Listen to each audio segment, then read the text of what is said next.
All right. Well, thank you all for joining us at the Vantage Point today. My name is Lindsay Walsh, and I serve as the Assistant Director. We're focused on sciences today, and we have Rachel Moffitt joining us to talk about her program and give some insights into grad school. So, Rachel, tell us a little bit about your program. Sure. So I'm Rachel. I am currently a second-year student at VCOM, which stands for the Virginia College of Osteopathic Medicine. It is a medical school in Blacksburg, Virginia. So I'm part of their ambassador program where basically they have a couple students who give presentations to individuals who are in college or maybe have recently graduated and are considering going to medical school, just to kind of give them an idea of what life as a medical student may look like, or how the application process goes, or just kind of how to prepare yourself for graduate school in general. So that's kind of my role. I'm here to answer any questions that you guys might have. I love answering questions. I love talking to people because I know that when I was trying to kind of figure out if this was something I wanted to pursue, I asked a million questions, and so I think it's really important to do that to figure out what's going to be best for you moving forward. So I did have a couple slides, Lindsay, actually, in the beginning, just about kind of general how I prepared and then VCOM in general. Yeah, give me 1 second. I'm going to stay muted so you're focused, but I just got to get my screen sharing set up and we should be good. So. No worries.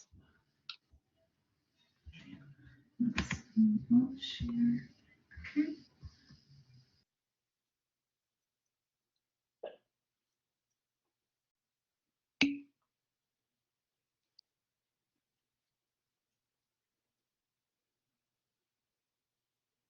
Perfect. All right. Okay, cool. So this is just a little introduction, just so you guys know a little bit more about me. I am from Verona, which is right up the road from Stanton. I went to the University of Virginia in Charlottesville for my undergrad, where I got my Bachelor of Arts in Biology. And then I graduated in the spring of 2019 from UVA, and then started medical school at VCOM in the fall of 2019. And then I should graduate in the spring of 2023 with my doctorate of osteopathy. And like I mentioned, I'm part of the VCOM Ambassador Program. And then this is me and my roommate Lena in front of VCOM. So just to kind of give you guys an idea of what my undergrad looked like to prepare for medical school. And again, I was trying to include the classes that I know almost every medical school asks for, and probably a lot of other graduate schools like PA or NP. I even saw someone who was interested in psych. I admittedly don't know as much about psych graduate programs in terms of like psychology, but I would be willing to bet that these are probably some of the classes that those programs would require, but I would advise all of you to look at specific requirements, as they do vary per school. And I mentioned down here that the AAMC, which is the Association of American Medical Colleges, they do a really nice job of outlining for each school, each different medical school, what classes they require prior to applying. But in general, most of them are kind of going to ask for what you all would expect for a STEM program: biology, general chemistry, organic chemistry, biochem, physics, calculus, and then different programs might have different requirements in terms of cell biology, anatomy, statistics, biostatistics, English, evolution, ecology, genetics, psychology, just things like that. I would say, so something that I've been asked before is, do you have to be a bio major to go to medical school or go to a graduate school that is a STEM program? And I say absolutely not. I think actually sometimes it can be beneficial to have something that's different on your application, because they're seeing a ton of bio majors, and I absolutely am one of those. I fit the very classic stereotype of someone who took all the bio classes, got my degree in biology, but I think that sometimes it can be more of a standout if you have, maybe you're an English and psych double major or something, or you majored in philosophy. But the tricky part is you still have to get in all of the required courses. So I think that's why a lot of people who go to graduate STEM programs tend to major in things like biology or chemistry or biochem, because the requirements for those majors usually align a little bit better with the requirements for the postgraduate schools. But again, if you really like something else, definitely don't feel like you're kind of funneled into a STEM major if you really enjoy different classes. So I just kind of put these up here to give you guys an idea of what some programs might ask for. But again, it is really important to, before you apply to a program, double check and see what their specific requirements are.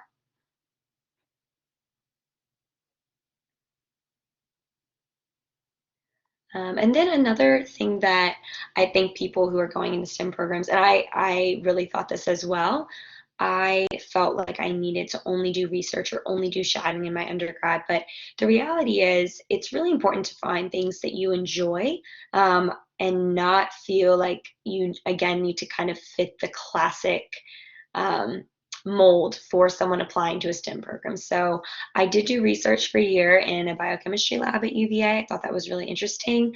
I love the people in the lab, but to be completely frank, I don't really enjoy doing research. I think, it's not necessarily for me. There's a lot to be had from it. I think that, people are amazing in what they can discover. I mean, even what we've seen with the COVID vaccine progression and, the speed at which that's been developed and tested, it's fascinating. And there's such a place for it, obviously. But for me personally, it wasn't something that was super high on my priority list. So I did do it, but I definitely didn't do it for as long or as in depth as a lot of people do. What I really enjoyed and found really valuable was shadowing. And I would definitely advise any of you who are considering going to medical school or a school that's related to try to shadow in any way that you can, even if it's just, you know, a 1 or 2 time thing, or even just being able to chat with a doctor or an individual who's in that field on the phone or over email or something, just to kind of be able to ask them some of your questions and see what advice they can offer you, because I think that was probably one of the most valuable experiences I had. I know a lot of my friends also did scribing. They really enjoyed that. I think that's another great option for preparing yourself for a graduate program. Aside from those things, I think, again, it's really important to find things that you enjoy and that you can really invest your time in and not feel like you're necessarily drained. So I had a part-time job at Mellow Mushroom, which I thought was so much fun. I was also in a sorority. I did volunteering at the Charlottesville Boys and Girls Club.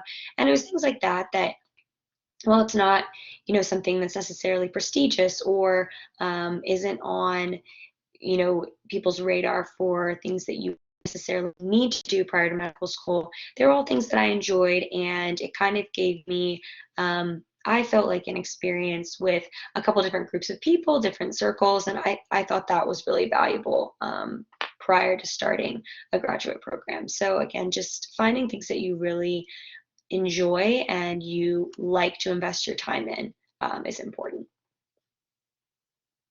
And so this slide can honestly look really overwhelming, and even when I was typing it up, I was like, it looks a lot worse than it is. I think the main point of this slide that I wanted to make is how important it is to start early for any graduate program that you may have. This is what I personally followed in terms of my timeline for applying to medical school, but this is by no means what you need to do or what everyone else does. I can't speak to what a lot of other people do. I can only speak to what I did, what worked for me. But I think basically the point of this is that I started the process in basically January of 2018 and then started medical school in July of 2019. So basically a year and a half in advance. And again, I don't want to say that to make you all feel like you're behind or stress you out. Definitely not my intention, because again, a lot of people follow a very different timeline, but I think that I didn't initially recognize how early the process starts and how much better it is to set yourself up for success if you start that process early and don't feels overwhelmed or pressured as you're going through it. So I also think this would look a lot different for someone who took a gap year, for example. So I chose not to take a gap year. I really wanted to go straight in, but I have had a lot of friends who have taken a gap year and they've really enjoyed it and found it really valuable. I think that there are benefits of both. And I think it does kind of depend on your personal preferences, but one thing that giving a gap or taking a gap year does give you is kind of the opportunity to take a step back and determine what your schedule is going to be and not feel like you need to do that as much while you're in college if that's something that you might feel is overwhelming. So I'm happy to answer more questions about that if you all have that as well. So um, perfect. So this was just kind of, again, I don't want to make you all think that everyone's life looks just like mine, because everyone does medical school really differently. And I think that that's one of the best things about VCOM is, there's such a diversity of students and teachers and ways that you can learn the information. And I really appreciate that because I really do. I've learned that everyone learns differently. I learn very differently from my roommates who learn very differently from people they sit next to in class. And I think that's really valuable. I think that's what makes our program special in that, we don't all think the same way. But, by the same token, these are my strategies that work for me. So I think, a normal day, I do probably spend anywhere from 6 to 12 hours studying. It sounds really daunting, but I think once, now that I'm kind of gotten in the groove of it, it doesn't seem, it doesn't really seem out of the ordinary for me. And I think I at least felt like I kind of got into that groove very quickly, started school because everyone around me was doing the same thing. So while, again, we don't study in the same ways necessarily, we're all relatively on the same schedule in terms of classes and labs and things like that. So I do study a lot, but I also think that my goal is to be really efficient with the time that I do spend studying so that I can take breaks and also keep up with everything I need to academically. So I remember when I came into medical school, we had a couple, courses during orientation about trying to maintain balance and making sure that you don't sacrifice things that are really important to you. And I think that that's so true. I think it's really important to still take time again to invest in things that really do bring you joy and happiness and kind of a sense of relief from that, stress or tension that you might feel from tests and things like that. So I think that when I'm studying, I really make it a goal to not be on my phone and not be in a loud or distracting environment or things like that, because that's what works for me and helps me stay focused. Again, that's not necessarily how everyone does it, but for me personally, that's how I really feel like I get the most out of my time. And I also really set boundaries. So I like telling myself, I'm going to study from maybe 1 to 6, and then I'll take a break and eat dinner and go for a walk and maybe call my parents or something, and then I'll start studying again at maybe 7:30, study till 10, and then I'm going to go to bed. So I think, again, just finding a schedule that works for you, not necessarily keeping that schedule the same every day, but just kind of making sure that you set boundaries, and when you're focused, really being focused on that material, but when you take a break, not being afraid to really take a step back and relax and enjoy that time that you're not spending studying. And I heard this quote recently in one of the Zooms that we had. It said that commitment helps you start, but consistency helps you finish. And I think that that's really true in terms of just, you can have something you're really passionate about and, that helps you kind of begin to pursue it, but really trying to be consistent in both, staying focused, but also having that balance. And that's really important to kind of sustaining that lifestyle. So a couple more things about VCOM, which is my program specifically. So VCOM is an osteopathic school. So I don't know if any of you all have ever heard of osteopathy or, what an osteopathic medical school is. But basically, if you want to be certified as a physician in the United States, you can either be certified as an MD or a DO. MD stands for medical doctor, and DO stands for doctor of osteopathy. So Lindsay, if you wouldn't mind going on, I think I have a little bit more about it. So this is the VCOM mission to prepare globally minded, community-focused physicians to meet the needs of rural and medically underserved populations and promote research to improve human health. So VCOM does have 4 campuses. They actually just added the one in Louisiana, or the one, in Louisiana this, I think, in the past 2 years.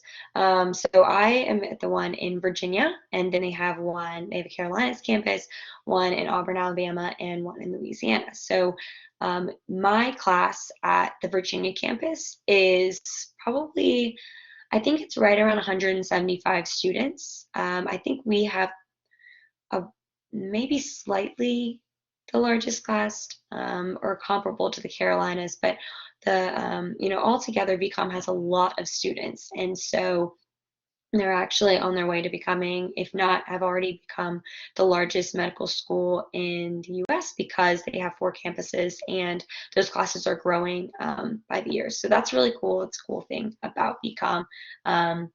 They have this very wide-reaching kind of expanse of students and alumni because they have 4 separate campuses.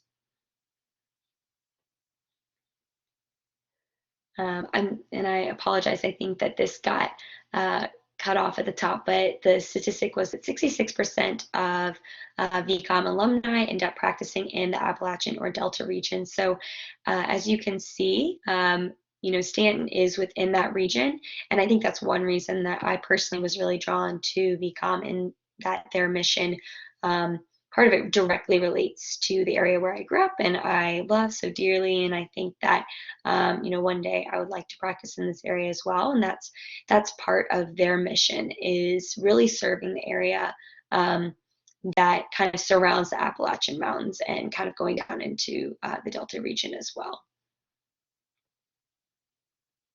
So again, what is a DO? So a doctor of osteopathy. And I think I have a slide. Actually, I think yes, this is perfect. So this is kind of just showing you the difference on paper of what, how we compare a DO to MD. So both go to 4 years in medical school, and then you go on to 3 to 6 years, of internship residency after that, depending on the specialty you go into. Both can practice any specialty, both take national board exams, and then go through that residency process afterwards, become fully licensed. They can both prescribe medication. The difference in terms of the curriculum is that DOs also have an additional 200 hours in musculoskeletal training, which is our OMT class. So OMT stands for osteopathic manipulative treatment. And that's an additional lab type course where we do a lot of work that's very hands-on, which is another reason that I really was drawn to VCOM, and that we have access to this course and phenomenal physicians who help teach it. But basically in this lab, you learn treatments that focus on the underlying musculoskeletal system and how you can use nothing but your hands to treat those discrepancies, ailments, diseases that might be affecting that system, in the hope that, by treating those underlying systems, you can maybe avoid prescribing medication right away, or you can focus on more of that manual manipulation rather than going to something that might be more expensive, like running more diagnostic tests or prescribing medications, things like that. So it's definitely a little bit more hands-on, and it does really focus on like the holistic approach of the body. And then, of course, VCOM does emphasize primary care, as you mentioned, really serving the Appalachian region and a lot of the people in that region that might be underserved, because there's not as many primary care physicians in areas that are more rural, and things like that.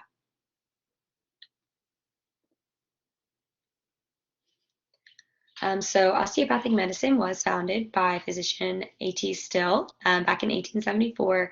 It was started, so his first school was out in Missouri, and he really kind of, started trying to emphasize these ideals of holistic medicine, the body is a unit, capable of self-regulation. If we can kind of get it back to its state of balance, it can, in theory, really start to heal itself. We don't necessarily always need to intervene with drugs and other treatments like that if we can just kind of get it back into balance.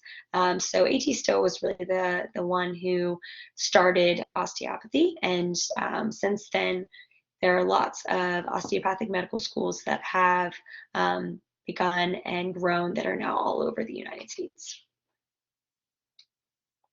And then something that VCOM really emphasizes is outreach. And unfortunately, with COVID, I was not able to go on a mission trip. But every year before this, they've taken every student who wants to go has opportunity to go on a week-long mission trip in places like the Dominican Republic and Honduras. And you go for a week, and they set up health clinics for individuals there, give VCOM students really an opportunity to have, direct hands-on exposure to serving underserved communities, and also just, really giving these people an opportunity to receive medical care when they might not have any other option to receive that. So this is just a little bit more about those outreach mission trips. That the neat thing is, so your second year at VCOM is traditionally when you would go on a week-long mission trip. And then your third year, you have the option to do one of your clinical rotations in one of those sites. You can see down here in Honduras or the Dominican or El Salvador. So you have the opportunity to do one of your rotations for a couple weeks in one of those places, which is really, really cool. And not a lot of schools offer that. So that's an amazing part about VCOM that gives students an opportunity to be exposed to an environment and practice medicine somewhere where they might not have had the opportunity to do otherwise. Research is also something that's really important to a lot of students and faculty at VCOM. They have a ton of different research projects going on all the time. Again, I am not personally as driven towards research, but I have a lot of friends who are, and they're working on really, really fascinating stuff. And the really great thing is that a lot of the faculty who do research at VCOM are very much respectful and recognize the fact that medical students don't always have a ton of free time to work on research projects, and so they're very considerate in terms of allowing the students to have a flexible schedule and giving them some opportunity to do things kind of on their own time, or giving them ample time to prepare things like that. But there's a ton of different things, so a lot of people who, even if they have a really niche area that they might be interested in, there's a lot of different projects that you can choose from, which is great.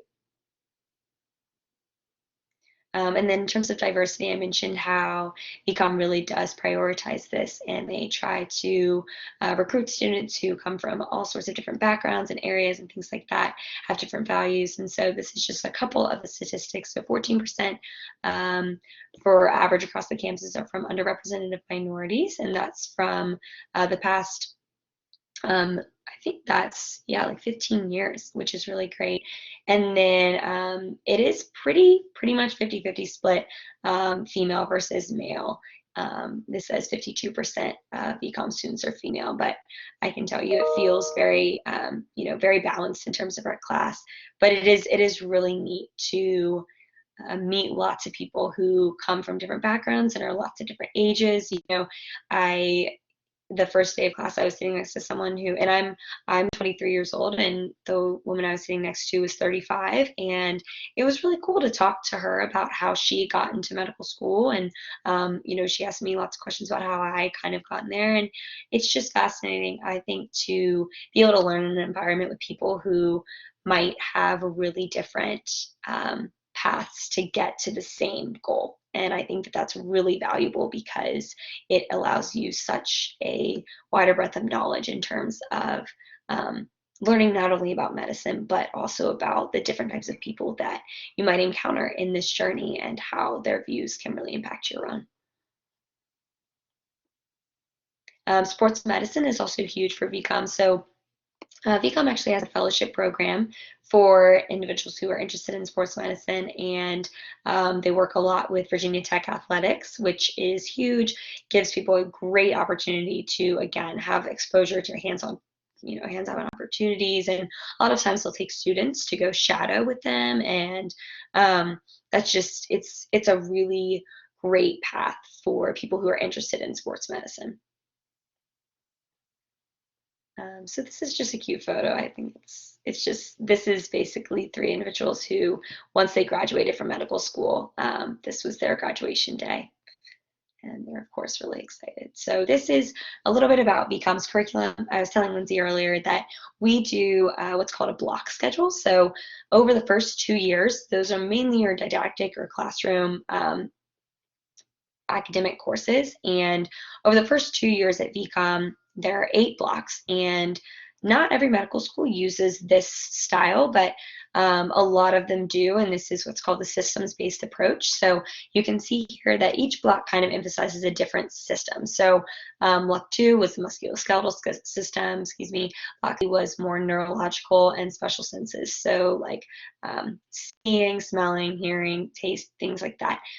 Block 4 was heart and lungs, and so on and so on. So each block, which is traditionally about 11 weeks, you are solely focusing on that one or a few systems, and then you take multiple courses that all relate to those systems. So I think if you go to the next slide, oh, maybe one more, sorry. Yeah, so this is a sample schedule, which looks really daunting, but you quickly get used to it. This just basically shows, this is a sample schedule from block 3, which is the neuro and special senses block. So you can see that there are multiple different courses that all relate to neuro and the brain and the special senses. So pathology, neuroscience, neuroanatomy, clinical medicine, things like that, that are all focused on that one system. And then the next block would all be focused on the heart and lungs, but you would still have a couple different classes that all are directed towards that. So, and then this is, so your second year, again, a couple of these have changed this past year because of COVID, and unfortunately, it's just a little bit harder to get younger medical students into the hospitals because PPE had to be prioritized for older medical students, residents, and doctors. But early clinical experience are something that's really important and give second year students an opportunity to have early exposure to different fields, especially in the process of trying to narrow down what specialty they want to go into. This is really valuable for students to have that exposure and kind of learn a little bit more about different specialties and what life in those looks like. We also do some free medical clinics in the area around here. So prior to COVID, when I started school, we went to Franklin County, which is about 45 minutes away from Blacksburg, and did a free health clinic there. And it was basically run by VCOM students and then a couple of physician volunteers, and it was open to anyone in the community who could come out, and we did a lot of different things. And it was really great to give students kind of, again, the opportunity to see hands-on what it's like to serve populations that might not receive medical care as often as they would like, or just have some more chronic conditions and things like that, how we can best serve those populations. And then elective courses. So VCOM has a couple other courses that you can take that are not part of their required curriculum. Medical Spanish is one. They also do a seminar class about global health and environment and basically preventive medicine that way, which is really neat. So, even if you are in the standard curriculum, but you are interested in taking a couple more of these elective courses, that's an option as well. And then core rotation. So this is my third year of medical school, what it will look like. So I mentioned the first 2 years, I'm basically in the classroom going through that block schedule. And then third year is when I do my clinical rotation. So I'm actually going to be at Augusta Health next year in Fishersville doing my rotations, but they have several different course sites. Again, most of them located throughout the Appalachian or Delta regions. And they're color coded in this illustration. So most of the ones in maroon in Virginia are the ones that are traditionally the Virginia campus sites, but you can absolutely switch with a student who maybe is at the Carolinas campus who wants to do their rotations, say in Fishersville. If I wanted to switch and then go to sites in Charleston, I could do that. So these are just the places where VCOM students will rotate, and you can see they're really kind of dispersing out into that Appalachian and Delta region again to serve in hospitals that are in more rural areas and are kind of in lining with that mission. And then these are just a couple of pictures from what student life is like. So we mentioned that there are lots of different research opportunities, but there's also lots of different clubs that students can be a part of that put on different events. There's VCOM Olympics where you kind of have the second years versus the first years, and we have all these different athletic challenges and things like that. So there is a lot going on outside of just the classes and classroom curriculum and labs, which is another great thing that I really appreciate about VCOM, just because I think it really is important to have things that are kind of outside of your traditional medical school curriculum that can help you kind of form bonds and relations with your fellow students, faculty, and the community.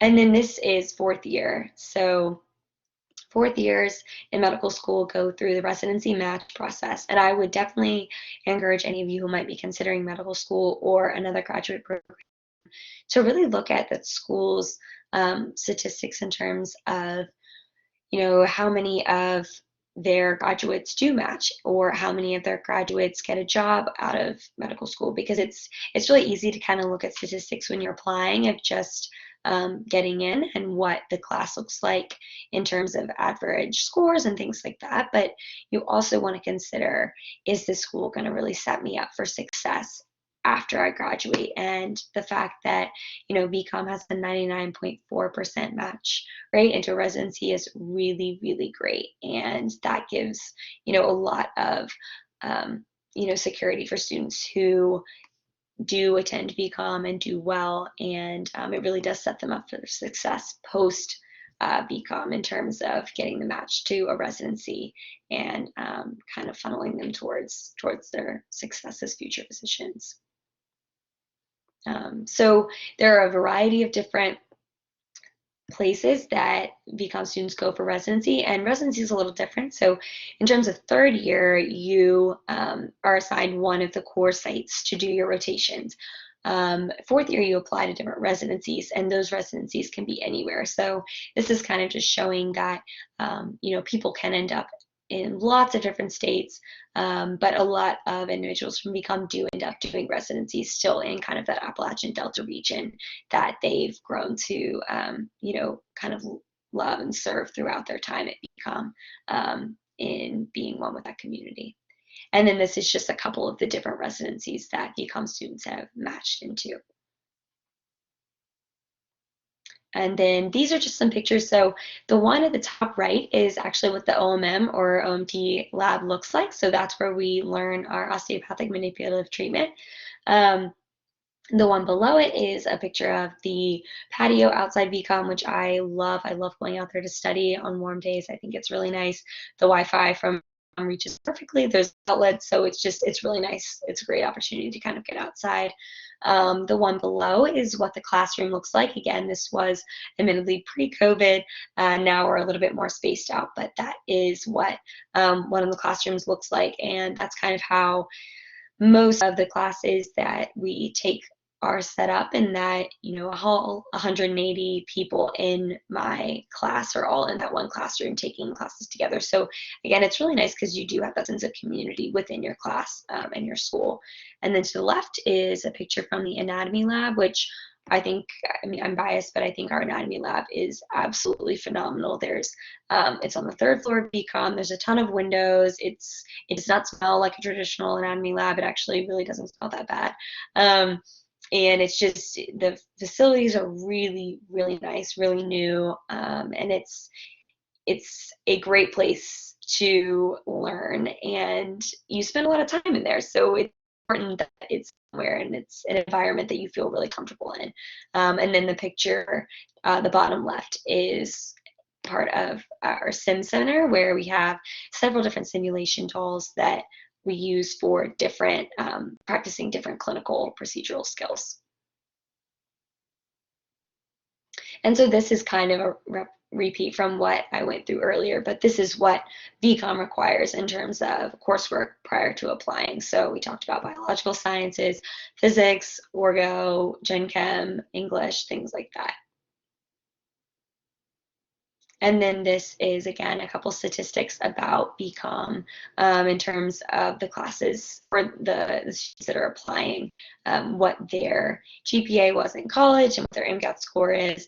And again, I think, I mentioned this earlier, but it is really important to look at specific schools when you're applying to any graduate program and see what their median or mean levels are for those standard scores or what they're requiring, and just kind of checking in to see how you compare in terms of what they're asking, and what things you could do to strengthen your application, or what things might lead you to apply to one place versus another.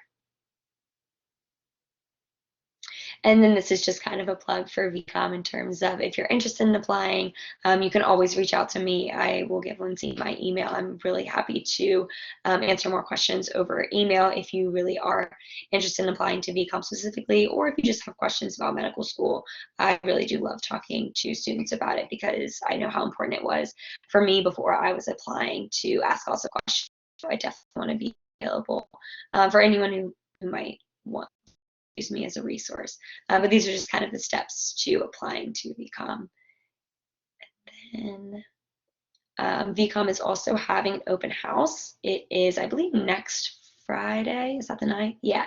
So next Friday, VCOM's having an open house, which, again, unfortunately will be virtual, but anyone is welcome to attend to learn more information about the school and the programs. And so, again, you can email this link right here, but if you also just want to contact me, I can set you up with the admissions coordinator and let them know that you'd like to attend, and they can get you set up for that. So I think that's all that I had in terms of my slides. So Lindsay, I know you had a couple questions that you wanted to go through. Yeah, and I think you might have answered a couple of them already. So,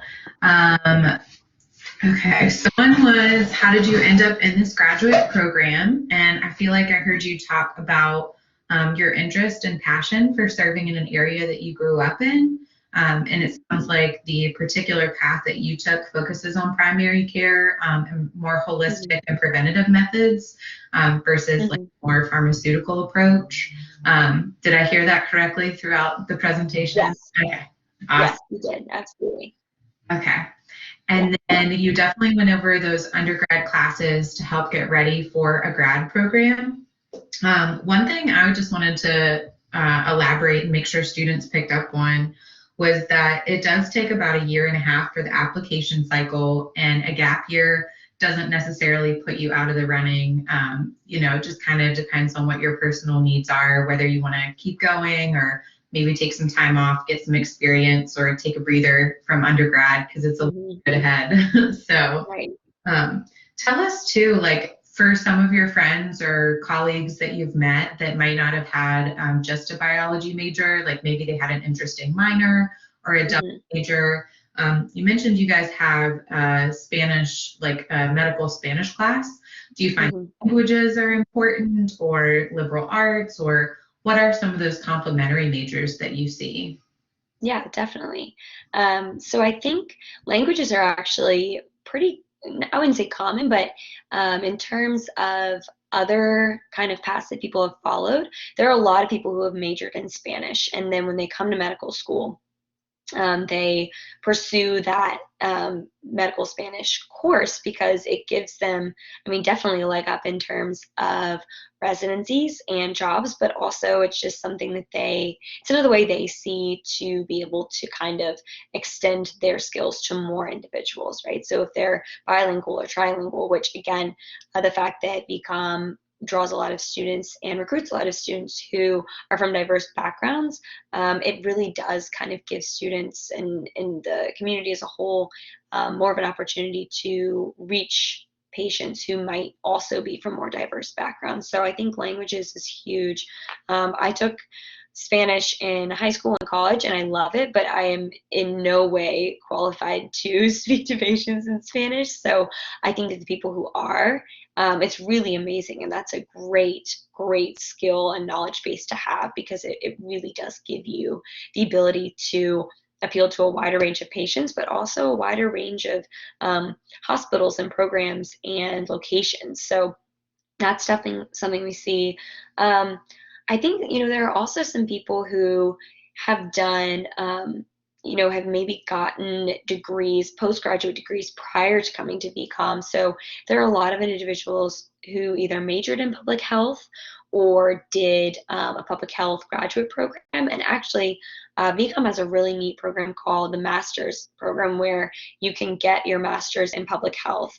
And I didn't do it, but I have a couple friends in my class who did that.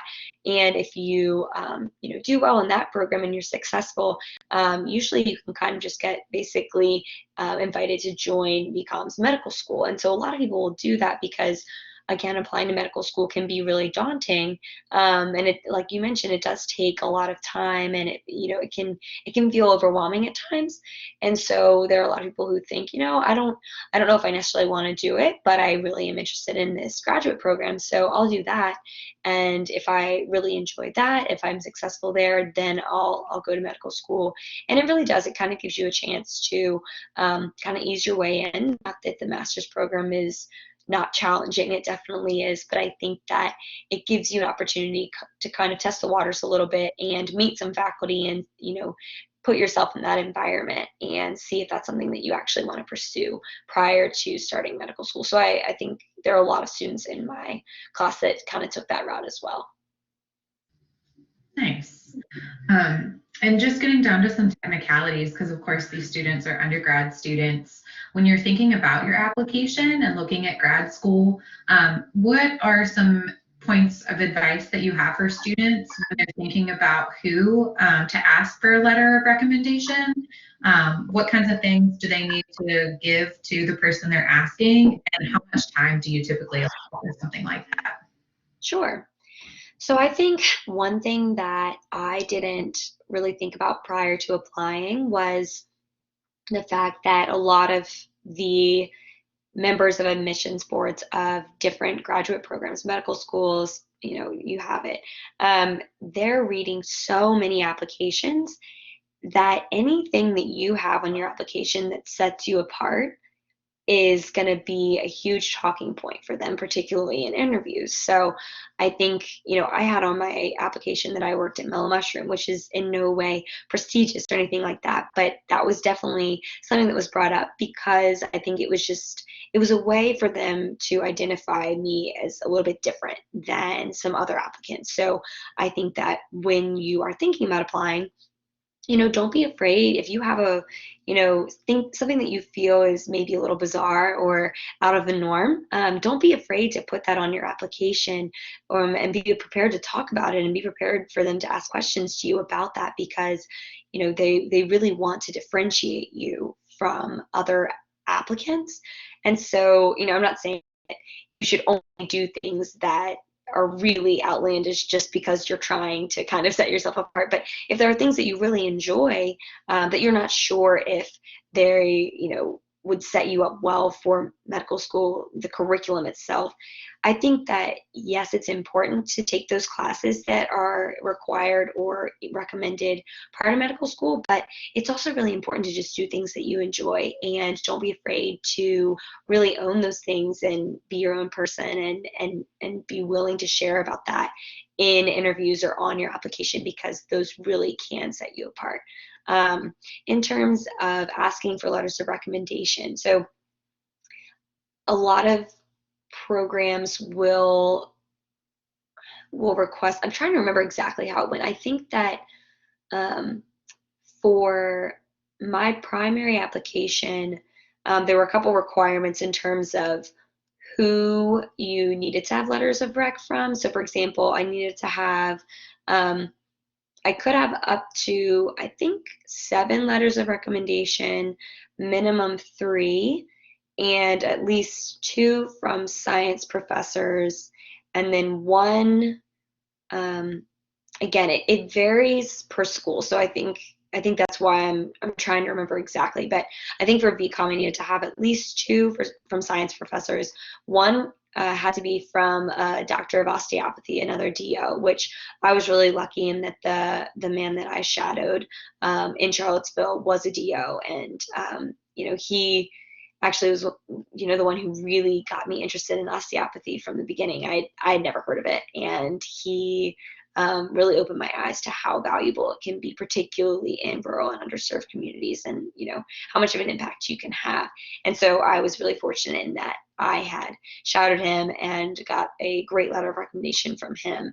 So that checked that box for VCOM. But I think that I also got a letter of rec from an English professor, and I don't remember. Oh, from my advisor for my sorority. So it's not necessarily always professors. I think sometimes it can be helpful to get people who maybe have seen different sides of you or have different perspectives of you, because then the people who are reading your application, looking over it, aren't seeing the same side or your same talents. They're kind of seeing a more well-rounded view of you, and it just gives them a better idea of who you are as a person as well. Yeah, because you've mentioned sorry, we're in a environmentally friendly room here. So you mentioned working at Mellow Mushroom, and I think sometimes undergrad students, they're, I don't want to say afraid, they're intimidated by, kind of doing things differently or maybe showing a different side of themselves or kind of a quirky side. But I always think of it as transferable skills, right? Like your feet for hours at a time, you were working as part of a team, that the pace was unpredictable, and you were developing bedside manner, Right. they're all things that Yeah, help you in medical school. But I think sometimes students are like, well, I've just been a cashier, or I've just had this retail job. And it's like, no, you've picked up a lot of skills while you were right. there. So, Right. Exactly. Yeah. okay. And then one last question that I had, because I just don't know this. So I know you have multiple parts of your program. Obviously, you're not being compensated while you're studying, but when you guys accept positions in residency or when you're practicing under someone, are you guys earning any kind of salary or compensation during that experience? And is there any negotiation ability depending on where you're placed? Yeah, exactly. So admittedly, I don't know as much about negotiating power and kind of how those dynamics work. I can tell you that medical school, in terms of the curriculum, the first 4 years are totally unpaid, and actually you're paying for tuition for those 4 years. So something that I didn't recognize actually initially was that you're really only spending anywhere from 1.5 to 2 years in the classroom, and then you're going to do clinical rotations after that. So I know when I was first, telling people, oh, I'm going to go to medical school, it's something that you get a lot, and honestly, you probably will get regardless of your graduate degree, is, oh, it's a lot of time, or you're going back to school, or things like that. But truthfully, the past 2 years have flown by. I feel like it's gone a lot faster than I thought, and I honestly feel like there's so much more for me to learn. So I'm very grateful that my program is 4 years, because I know that there's no way I'm going to learn everything I need to, even in that time. So I can't imagine it being shorter than that. But just in terms of any program post grad, I think that it's important to look at how long you're actually going to be in a more classroom setting, and then what the kind of clinical experience would look like. So my third year, when I'm rotating I'll have rotations that are anywhere from 4 to 8 weeks, and that'll be when it becomes core sites. And then fourth year, I'm applying to residencies. So those 4 years, I'm paying tuition to VCOM. And then after I match into a residency, then once you graduate from medical school, you have your degree, you have your doctorate, and then you become a resident. And so your first year is your intern year, and then your years after that, you have a little bit more freedom. But even your intern year, you do start receiving compensation. It is not as much as you would earn as a practicing physician, because there are only certain places that have residency programs. I believe most residency programs, if not all, are funded by either state or the federal government. So you're kind of still under supervision, if you will. So you do receive compensation, but it's not to the full earning potential that you will receive once you graduate from residency, which is anywhere from 3 to 6 years, depending on what you decide to do. So a lot of things that are more primary care. So I really like family medicine. Again, I'm not completely set on it. I'm really interested to see what new experiences next year kind of brings and what I learned from that. I'm really excited. So I'm trying to have an open mind. But the doctor I shadowed was a family medicine doctor, and I really enjoyed the time that I spent at his office and kind of the environment that he worked in. So family medicine is usually a 3-year residency. But for example, OB-GYN, that residency is 4 years, and general surgery is 5 years. So, and then there are people that would go on to specialize into different things. And that kind of, you just add more years of residency for, depending on your degree of specialization. But after you graduate from residency, that's when you kind of are at your full earning potential in terms of being a practicing physician. Great. Yeah, I was just wondering because I was like, I knew that, of course, the first couple years, money is going out, but not always coming in. I just didn't know when that cycle started to reverse. So thank you so much for clarifying that for us. Yeah, sure. And we're coming to the end of our hour. So tell us, and of course, it can be local, it can be Blacksburg, or maybe one of both. But what are some of your favorite things to eat for lunch, whether you're cooking at home, go out? Because it is, let's do lunch after all. Perfect. So one of my go-to meals to make at home um, is basically these sheet pan fajitas. It's super easy. You just get a couple chicken breasts and a couple peppers and some onions and fajita seasoning. Put it all in olive oil, toss it, put it all in one pan, and just stick it in the oven. And I think that's great because I'm all for trying to meal prep and save time. And so, especially in save dishes. So if I can put it all in one pan, put it in there, and then have it for a couple days, that's great. I also, so a couple of my favorites in Stanton, I love the bistro. I think it's delicious. I also love bean. I really enjoy the atmosphere in there. Shenandoah Pizza has always been a favorite. So I love the downtown area in Stanton. And in terms of Blacksburg, let's see, there's so many. And it's hard because I'm trying to think about where, I feel like usually if I go out to eat, it's for dinner, not for lunch here. So my favorite place to go for dinner is probably a place called The Cellar. They just have such a diverse menu, and I think it's all really good. So that's probably one of my favorites. Yeah. Well, thank you so much, Rachel, for telling us a little bit about your program and giving us some great insights on what graduate programs are looking for in their students, and for that great fajita recipe. I'm going to have to try it myself. So I'll send you the link when we have this up on YouTube. But thanks again for your time today, and thank you, students, for joining us. And I'm sure we'll get a few more views once we launch it onto YouTube. So everybody have a good weekend. Thanks. Thank you so much.